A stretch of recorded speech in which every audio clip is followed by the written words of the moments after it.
K-pop fans scare me. These people will do anything to meet their favorite Korean idols, like breaking into their houses to kiss them or tapping their phones just to be noticed. And today I lived every K-pop fan's dream by accident. Let me explain. After a day in Seoul, I was supposed to be flying business class over to Japan on one of Korea's best airlines, but little did I know that a bunch of K-pop stars would be flying out of the same airport at the same time as me. And what happened next was pretty crazy. Business check-in inside? Thank you. What is everyone lined up for? Artist, I don't know. Oh, someone famous? Yes. Hi there. Thank you. There's a lot of commotion out there today. Yes, K-Idol. K-Idol. Yeah, I saw people with like cameras. I'm like, what is going on? Thank you. Thank you. Have a good one. Considering I had absolutely no idea what to expect from Asiana, that check-in process was actually unreal. The check-in area itself was super luxurious, and on top of that, they were super quick, they were super friendly, and it was just a 10 out of 10 process. And to make things even better, I'm gonna be in seat 4K today, which is a window seat, and that is my absolute favorite. Now, earlier you guys may have noticed a ton of people at the front, and I had no idea why they were all here. I was assuming it was for some sort of a celebrity, and it turns out it's for something called Korean Idol, which I guess is for K-pop, because I know that's pretty big here. But because of that, the airport is actually super busy, so I think I'm gonna head through security right now before it gets absolutely swarmed. And then on the other side, we're gonna be checking out the Asiana Business Class lounge. Now at this point, I didn't quite realize just how insane some of these K-pop fans were about to be, but after getting through security, I was soon gonna find out. So lucky for me, security went by super quick. There were no issues whatsoever, which is always good. One of the things I wasn't sure about is apparently there's this like VIP lounge. I don't know if that was like business class security or what the situation was. I couldn't read the signage, so I just went to the normal security. Things there were super quick and super easy, but one of the things that was kind of sketchy is that everything was by like facial recognition and fingerprints, which was kind of terrifying, but I didn't end up being pat down or double searched, and that is the main thing. But now that we are through security, it's time to find that business class lounge. Making my way up the escalator into the lounge, there were views overlooking the planes down below, tons of different seating areas, and also a bar for drinks. But how about the food? Well, for that, there were a bunch of different hot dishes, a salad bar, and tons of ramen. So I got myself a meal before the craziest thing ended up happening. Now, as I was there eating my food, a bunch of Korean special forces in all black gear came around the corner and looked around for anything dangerous. And apparently I looked innocent enough because all of a sudden, 30 to 40 different Korean idols just came into my area. Obviously, I didn't want to be weird and record any of the conversations we had, especially considering there were special forces dudes all around me. And when I left the lounge, things got even crazier. Oh my God.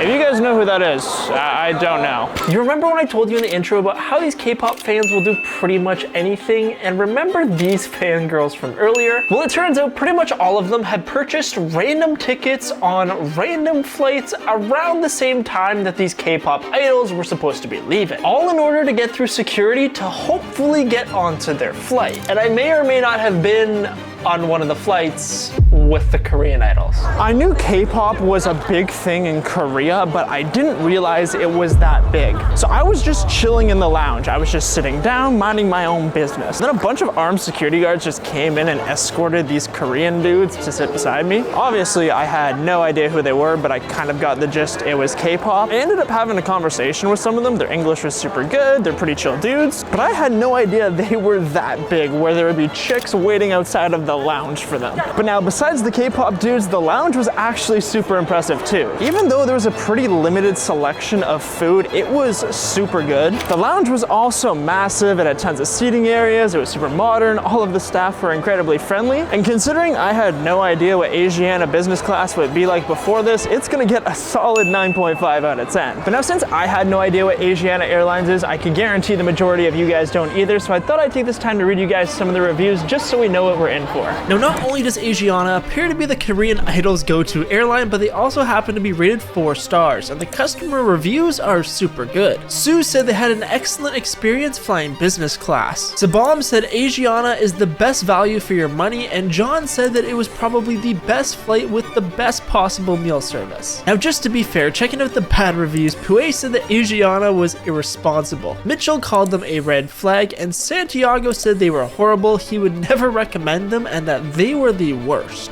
So just like any airline, there are some good reviews and some bad ones too. But now that I'm all done with that absolute chaos back there, I think it's time to head to our gate to see what Asiana Business Class is actually like. And hopefully there's no K-pop crazies on this flight. But it turns out that some of them are gonna be on this flight. Does business class line up here? Yeah, right. Okay, cool. Hello.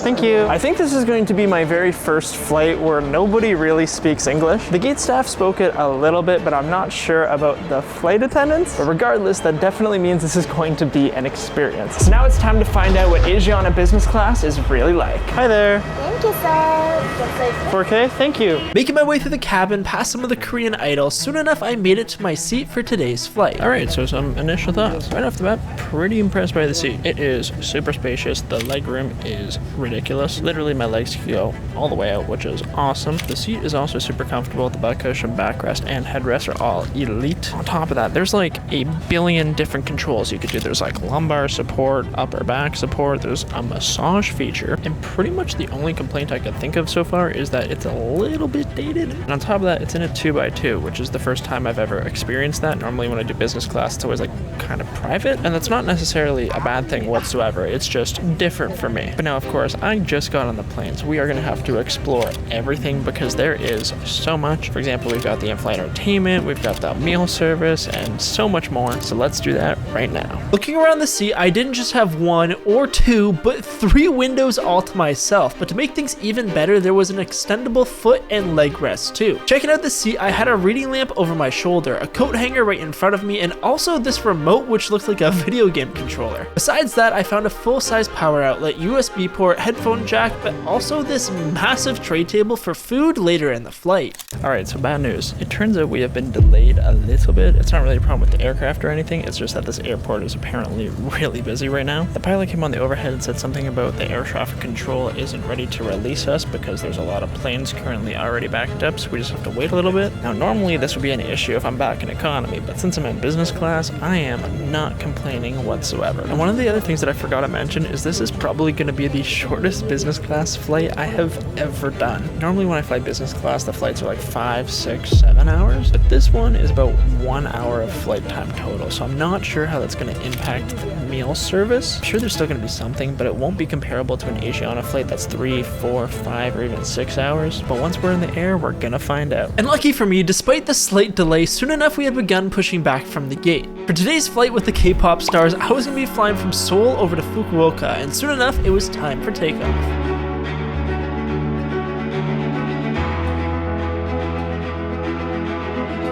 So now that I'm in the air, there are a few weird things that I didn't notice. Normally when you fly on business class, they give you a free drink. Sometimes that's champagne, sometimes it's juice, it's water, but they usually always give you something on any other business class airline I've been on. But unfortunately on this flight, there was nothing. Now one of the things that they did give out were hot towels, which I always appreciate, but it would have been nice to have some sort of a drink. On top of that, when you fly business class, when a flight is delayed, they also usually just do a drink service then, just to make sure everyone's comfortable, and Asiana also didn't do that. Now by no means is it the end of the world, I'm just a little bit thirsty and wish that would have been a part of the routine. But now that we're in the air, since this is going to be such a short flight, the dining service is probably going to be starting very soon. But before that happens, I think we should check out the entertainment system. Right off the bat, this screen was pretty ancient, but to my surprise, there was actually a decent amount of Western movies, but there was obviously a ton of Korean dramas. Along with that, there was also a news channel, music, games, and also an in-flight map, which didn't really work. So now that the flight is about halfway done, I'm going to be sharing my mid-flight thoughts because I can see them getting the meal ready and I am super excited for that. So like I said earlier, the seat itself is actually really good. It is super comfy, there is tons of room. The only downside to it is it's in doubles, but if you're traveling as a couple, that is literally perfect. Personally, when I fly business class, I would prefer the privacy of a single seat, but I totally understand doubles. For example, if you were going on a honeymoon or you were with your girlfriend or wife or husband or whatever it may be, you would want to be beside your partner. And unfortunately, on most airlines, when it's the singles, you just don't have that kind of connection. Now, I did show you guys earlier, but there is that small divider, even though it doesn't really give you full privacy. At least the effort is there. But probably my favorite part of the seat is all of the different controls. On most of the business class flights that I take, you can't really change anything besides the main three positions of upright, kind of lounged, and completely lay flat. On this one, there's the massages, lumbar support, and all of that, which is awesome because it makes the seat even more comfy. And then the only other thing I could really complain about is that everything is a little bit dated. The in-flight entertainment system is really good. There's enough movies and TV shows to entertain you, but when looking at the software, it looks like it's straight out of the 1990s. So as long as you could look past that, you're good to go. But now I can literally smell the food and I see them coming out right now, so I think it's time for the meal service. But first, let's look through the different options, which turned out to be only two because I could only choose between the roast beef croissant sandwich or the chicken panini. So I got the beef one with some fruit and water, which turned out to be pretty solid. So even though there was only one real option on the menu, since this is such a short flight, it was actually really good. But now at this point in the flight, you're probably wondering, well, Eric, how much does a seat like this actually cost? Now, personally, if I was to pay for this flight in cash, I would never do it for a flight this short. It truly doesn't give you enough time to actually enjoy things. But one of the things I'd be super excited to see is all of the different business classes on their other planes. For example, Asiana has an A380, they have some other 777s, and they have a lot of different stuff, and I'm pretty sure there's different configurations on each. But overall, I'd say things are pretty solid. The service on the ground was amazing. The check-in process for me gets a solid 5 stars. When it came to the business class lounge, I was also thoroughly impressed. It was super big, it was clean, it was modern, there was tons of seating areas, the staff were awesome, there was a full service bar, and for me, that gets a solid 4.5 out of 5 stars. But now finally for the flight itself. Now for this, I'm gonna be a little bit picky because I think it's the right thing to do, and for me, I'm only gonna give it a 3.5 star. Now hear me out. Now even though the seat's super big, it's super dated like I said, and there's obviously some room for improvement. There's also no in-flight Wi-Fi on this flight in particular, there weren't any drinks before taking off, and overall there is room for improvement. But despite the craziness of the Korean idols, this business class experience was pretty good. So if you enjoyed this video, make sure to subscribe and watch this one next.